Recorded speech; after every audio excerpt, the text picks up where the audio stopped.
Hi there mga beloved kong soulmates. Welcome to Renzo Tarot Channel.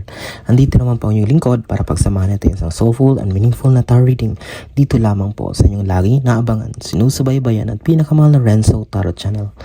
Shout out po sa lahat ng ating soulmates sa buong Pilipinas at sa buong mundo, overseas Filipino workers o OFWs na laging nakabang nanonood ng videos, nagbibigay ng mga positibong komento. Maraming salamat sa inyo. Kapag bago po kayo sa ating channel, huwag niyo pong kalimutan na mag-like, mag-comment po kayo kapag nakaresonate. Nagbabasa po ako, nagre-reply ng comments. At the same time, huwag niyo pong kalimutan i-subscribe, and click the notification bell para lagi po kayo updated sa mga susunod nating videos, okay? Sige, ang ating reading ngayon ay December 1 to 15, 2024 para sa mga nasa sign ng Leo, okay? Leo. Para sa inyo to, ulitin ko, Leo, December 1 to 15, 2024 reading para sa inyo. Leo, ang ating mga zodiac sign ng mga vain. I call it vain kasi talagang focus sila sa kanilang beauty, sa kanilang kapugian. Hindi sila lumalabas ng bahay kapag hindi sila maayos ang kanilang suot, kapag hindi sila naka-makeup, kapag hindi sila talagang sinusure nila na maayos ang kanilang itsura. Okay? Ganyan pa kayo, Leo. Mag-comment nga kayo. You are ruled by the sun. Si sun ang inyong ruler, Leo, ang inyong guardian. That's why you are kapag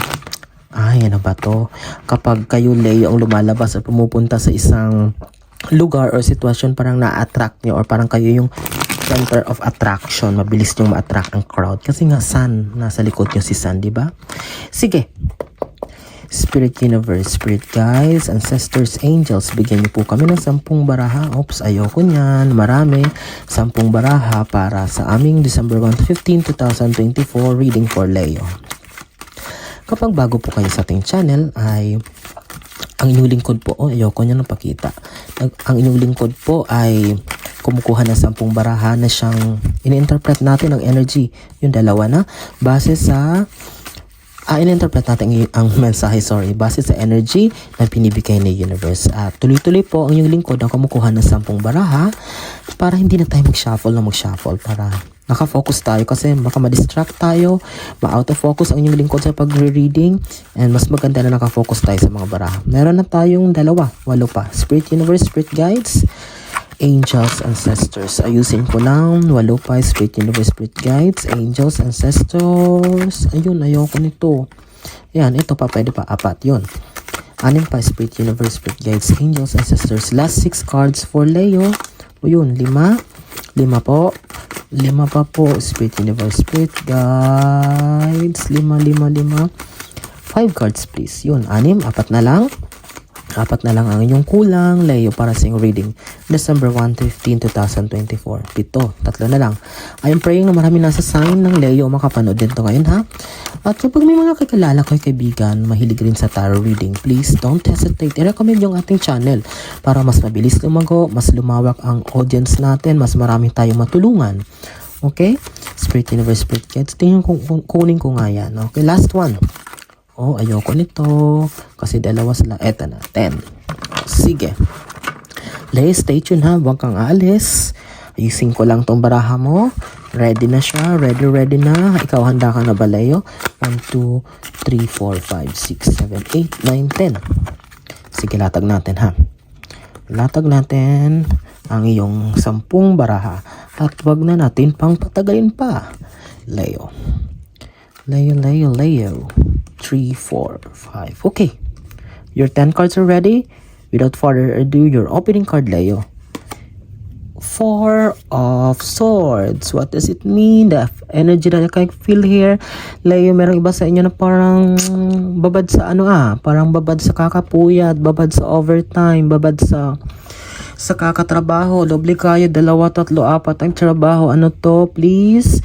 The universe is reminding you to take a rest. Pakinggan ang yung signal sa mga katawan mo. Parang kulang ka na sa tulog, parang over fatigue ng labas mo, ha. Sige, Leo. The universe is telling you to take a rest. Okay? Please love your body, love your mahalin mong katawan mo. Okay? Kailangan this, unang-una baraha pa lang, this is the necessary, kailangan mo daw urgent na kailangan magkaroon ng time para magpahinga, or kailangan mo talagang ipahinga ang katawan mo to recharge, to gain more energy. And of course, wag abusuhin ang katawan, Leo, ha? Baka feeling nyo, super lakas nyo, mahala kayo. Sige, pangalawa, Five of Wands. Okay. I can see her, Leo, na not literally, ang iba yung feel ko dito eh.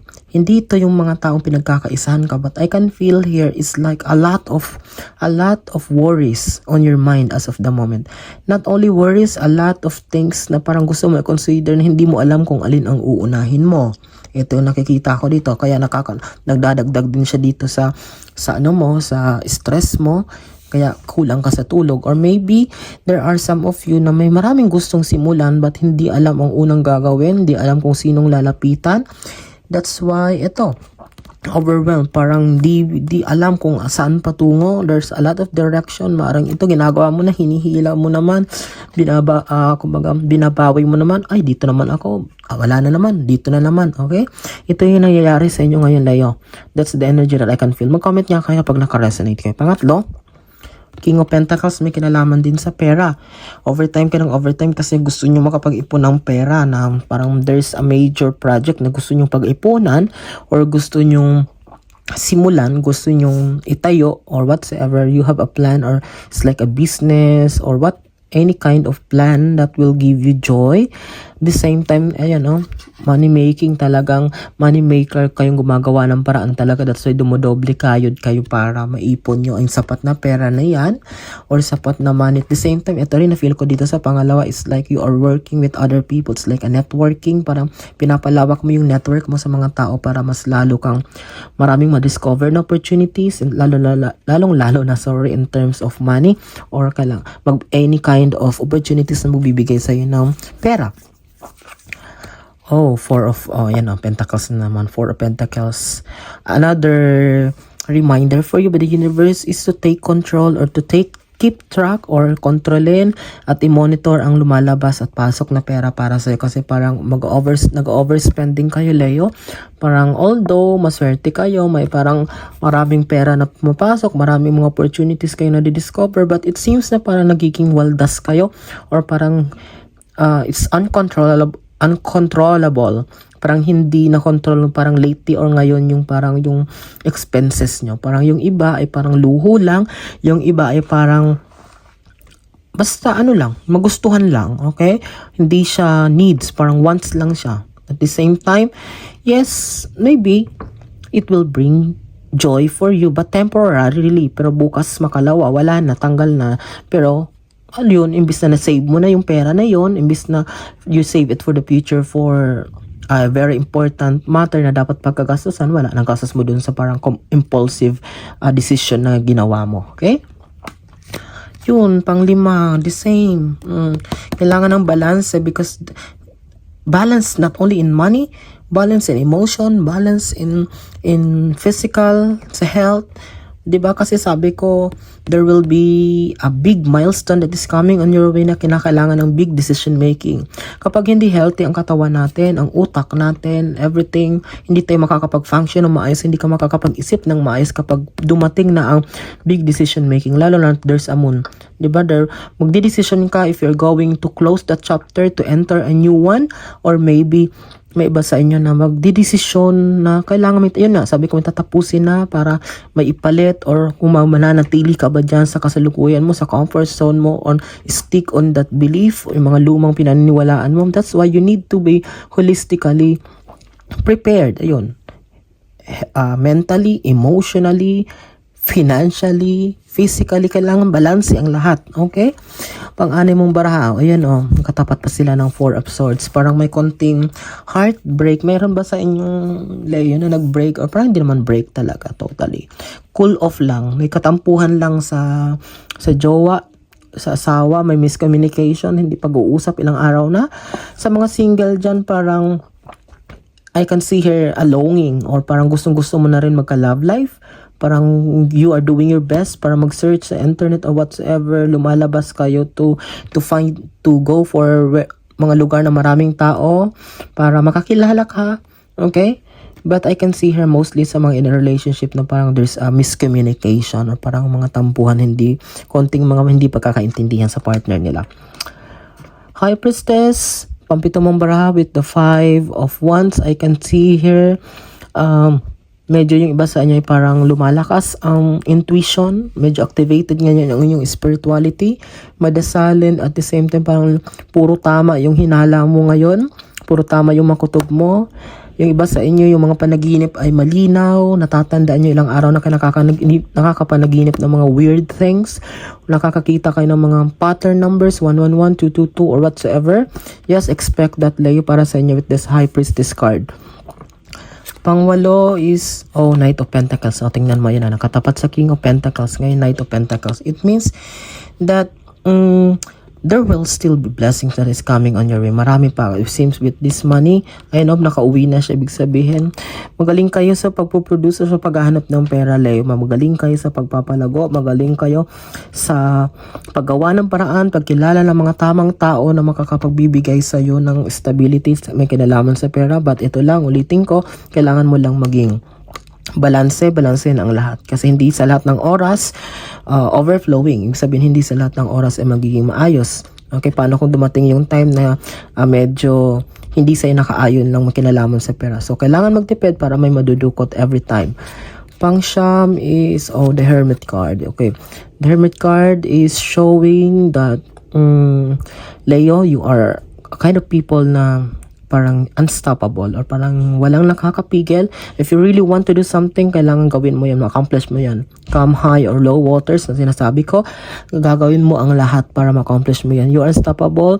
Since may dala kang star, it means that you are always getting the attention of everyone. That's why madali ka rin makakilala ng mga tao makakatulong sa iyo para makamit mo yung gusto mo na bagay. That's why kahit meron ka na, okay na, mas gusto ko pa mas maganda, mas gusto ko pa level up, mas gusto ko pa ganito. Okay? You are the kind of person na adventurous, at the same time courageous or matapang na klaseng tao.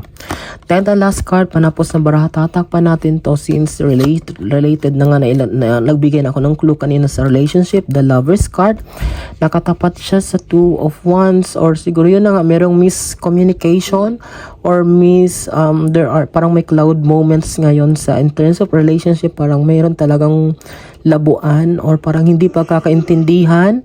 Okay, this Lover's card is also showing that there are some couples, may mga anak na, or maybe in a relationship for a long time, na parang medyo may hindi talaga pagkakaunawaan.